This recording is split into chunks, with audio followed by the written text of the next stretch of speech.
皆さんこんにちは。たたらももです。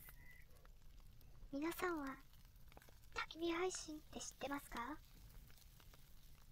ちょっと昔に話題になったそうなのですが、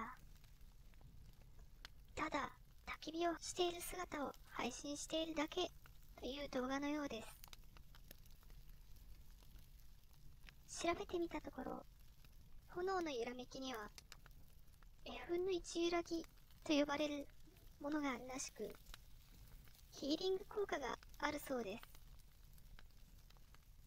私も皆様が癒されるような動画を作ろうと思い、今ここで焚き火をしてみています。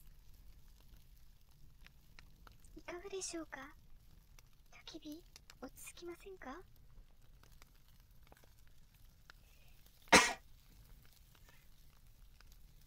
どうでしょうか？